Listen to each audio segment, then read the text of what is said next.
Vous pouvez obtenir ces deux gabarits, le premier pour l'effet boîte aux lettres, l'autre pour la poche zippée doublée, en m'envoyant un mail.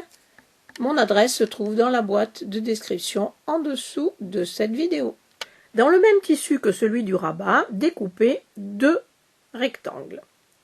Nous allons coudre ces deux morceaux endroit contre endroit pour avoir ce que j'appelle l'effet boîte aux lettres.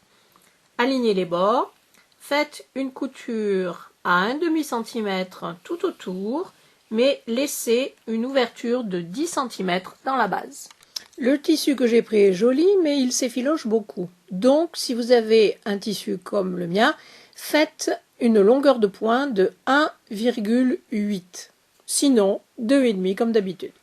Enlevez un petit peu d'épaisseur dans les coins. Retournez les deux rectangles sur l'endroit et faites bien ressortir les coins et les coutures. Donnez un coup de fer. Cette partie sera le dos de votre sac. Pour les personnes qui utilisent du simili-cuir ou bien du tissu bien épais, je vous conseille de faire ceci. Centrez ce rectangle, laissez de chaque côté 8 cm. Ensuite, à partir du haut, mesurez 4 cm et demi et 8 cm et vous aurez le rectangle que vous devez découper. Prenez le rectangle effet boîte aux lettres, centrez-le par rapport au côté et en haut et en bas.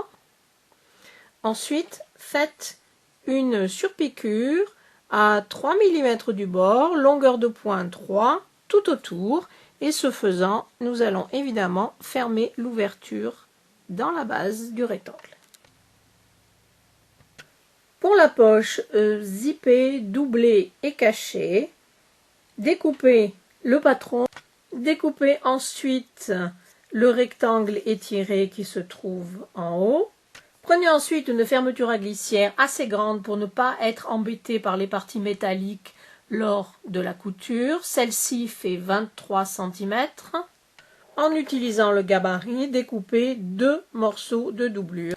Placez le patron sur un des morceaux et dessinez le rectangle étiré sur l'envers de la doublure. Placez cette partie de la doublure de la poche sur le dos du sac, alignez les bords supérieurs. Faites en sorte de centrer ce rectangle par rapport à la taille de l'effet boîte aux lettres. Bon, cette position me va, il y a la même chose à droite et à gauche. Donc maintenez cette partie, mettez des épingles dans la partie tissu et faites une couture sur les lignes du rectangle, longueur de point 2. Je ne vais pas maintenant vous montrer comment faire cette poche. J'ai fait une courte vidéo dans laquelle j'explique exactement la méthode. Vous trouverez le lien dans la boîte de description ci-dessous. Et voilà, une poche zippée de fête.